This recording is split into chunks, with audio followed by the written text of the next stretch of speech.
अस्सलाम वालेकुम प्यारे बच्चों, कैसे हैं आप सब।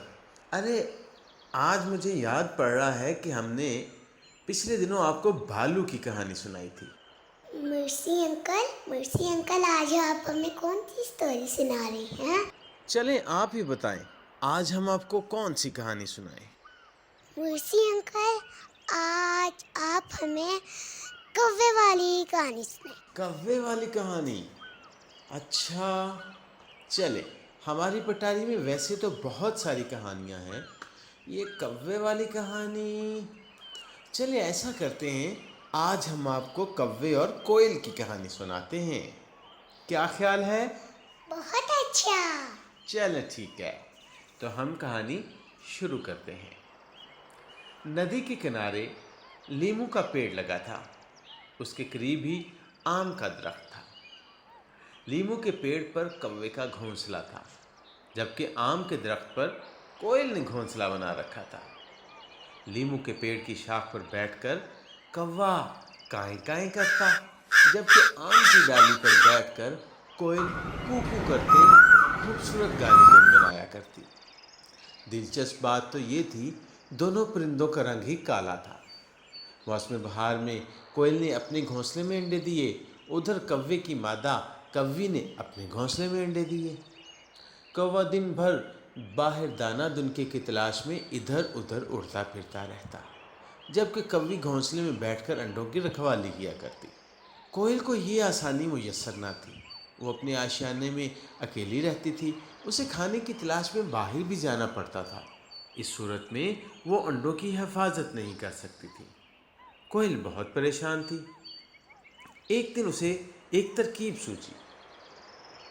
उसने सोचा, क्यों न अपने अंडे कौवे के घोंसले में रख दिए जाएं। कौवे की बीवी तो दिन भर घोंसले में बैठी ही रहती है, वो अपने अंडों के साथ मेरे अंडों की भी हिफाजत करेगी।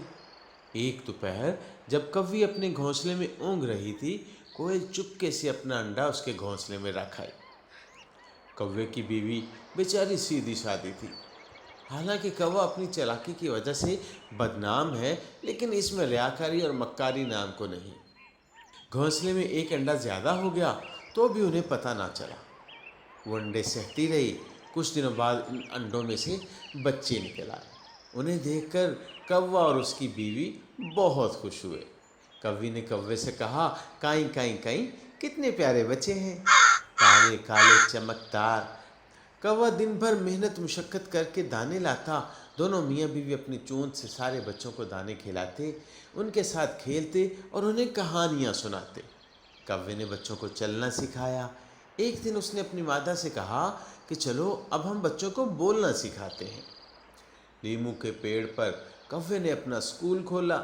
स्कूल की घंटी बजी और पढ़ाई शुरू हो गई। कौवे ने बच्चों से कहा कि बोलो काई काई काई।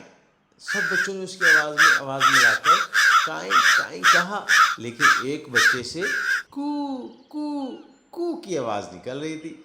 ये आवाज़ सुनकर कौवा तो चौंका, लेकिन उसने बच्चे से कहा, कू नहीं बेटा, काई काई बोलो। सारे बच्चे काई काई करने लगे, लेकिन वो बच्चा बदस्तूर कू ही करता रहा। कौवे ने उसे चोंच मारकर कहा, ठीक से बोलो, काई काई काई। पर इस बच्चे को बोलना आता ही नहीं था। कौवे का सर घूम गया। उसने कहा, यह बच्चा बिल्कुल बुद्धू है, इसे कुछ नहीं आएगा। कुछ दिनों के बाद सारे बच्चों के जब पंख निकल आए और कौवे ने उन्हें उड़ना सिखाया, तो एक दिन बारिश हो रही थी। कोयल आम की डाल पर बैठकर गाने गाने लगी, कू कू कू।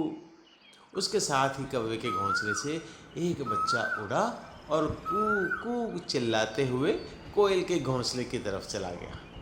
कौवे ने जब ये माजरा देखा तो वो हैरान रह गया। उसे तब सारी बात समझ आई। अरे अरे, ये तो कोयल का बच्चा है। अपनी माँ की आवाज़ सुनकर ये उसके घोंसले की तरफ भाग गया। तब कौवा और कौवी बैठे अफसोस करने लगे कि कोयल कितनी चालाक निकली, उसने अपना अंडा भी हमारे अंडों में रख दिया था। उसके बच्चे की इब्तदाई परवरिश सारी की सारी हमें करनी पड़ी।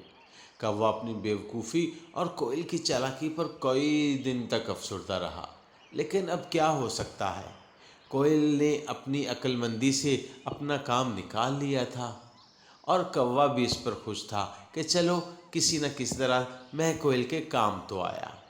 और फिर वो एक दूसरे के साथ सुलह सफाई से रहने लगे।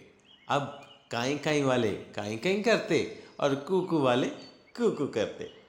तो प्यारे बच्चों, कैसी लगी आज आपको हमारी ये कहानी? बहुत अच्छी। शाबाश।